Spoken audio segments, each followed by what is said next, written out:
بسم اللہ الرحمن الرحیم۔ لائف لائٹ میں خوش آمدید۔ پاکستان نے واضح کیا ہے کہ بھارت اور پاکستان کے درمیان ہونے والے سندھ طاس معاہدے کے تحت 3 دریاؤں کے پانی پر پاکستان کا خاص حق ہے اور پانی روکنے کی کسی بھی بھارتی کوشش کو اشتعال انگیزی کے مترادف سمجھا جائے گا۔ پاکستان نے یہ بھی کہا ہے کہ پانی روکنے کی کسی بھی کوشش کا معقول جواب دینے میں پاکستان حق بجانب ہوگا۔ واضح رہے کہ بھارتی وزیر اعظم نریندر مودی نے حال ہی میں ریاست ہریانہ میں ایک انتخابی ریلی سے اپنے خطاب میں کہا تھا کہ وہ بھارت سے پاکستان کو جانے والے پانی کو روک دیں گے۔ وزیر اعظم مودی کا مزید کہنا تھا کہ بھارت کے کسانوں کا جس پانی پر حق تھا، ہریانہ کے کسانوں کا جس پانی پر حق تھا، وہ پانی گزشتہ 70 برسوں سے پاکستان کو جاتا رہا ہے۔ مودی یہ پانی روکے گا اور اسے آپ کے گھر تک لائے گا۔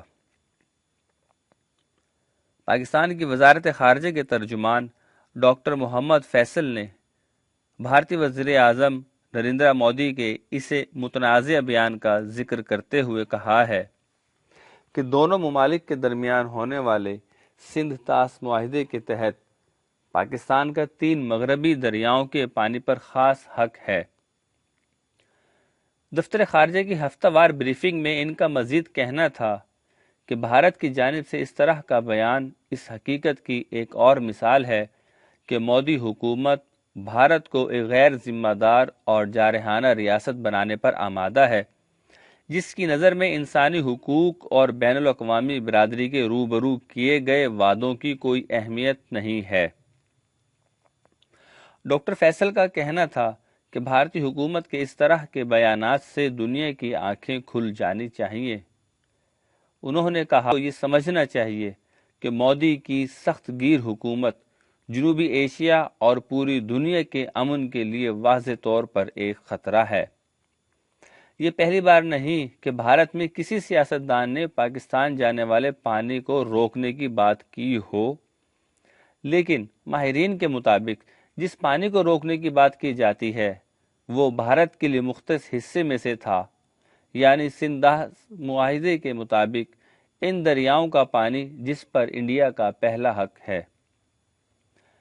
بھارت کے پاس اپنے حصے کے مکمل پانی کو ذخیرہ کرنے کی گنجائش اور انفراسٹرکچر نہیں ہے، اور یہی وجہ ہے بھارت کے حصے کا 3 سے 10% تک پانی بغیر استعمال ہوئے پاکستان پہنچ جاتا ہے۔ بھارت اپنے حصے سے ضائع ہونے والے پانی کو روک کر اپنے زیر استعمال لانا چاہتا ہے۔ ڈاکٹر محمد فیصل نے بھارت کے زیر انتظام مقبوضہ جموں و کشمیر کی صورتحال پر بھی سوال اٹھائے اور دعویٰ کیا کہ جموں کشمیر کے 80 لاکھ لوگ اس وقت باقی دنیا سے کٹ چکے ہیں۔ انہوں نے یہ بھی کہا کہ کشمیر کے مسئلے پر بھارت عالمی سطح پر تنہا ہو چکا ہے۔ ان کا مزید کہنا تھا بھارت ایک کونے میں جا چکا ہے۔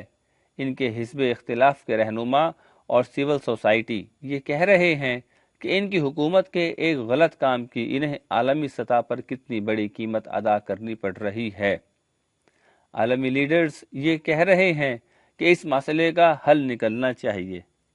وزارت خارجہ کے ترجمان نے بابری مسجد سے متعلق تنازع کے بارے میں پوچھے گئے سوال کے جواب میں کہا کہ یہ ایک بے حد حساس معاملہ ہے اور ہم چاہیں گے کہ اس بارے میں بھارت کے مسلمانوں کی خواہشات کے مطابق فیصلہ ہو۔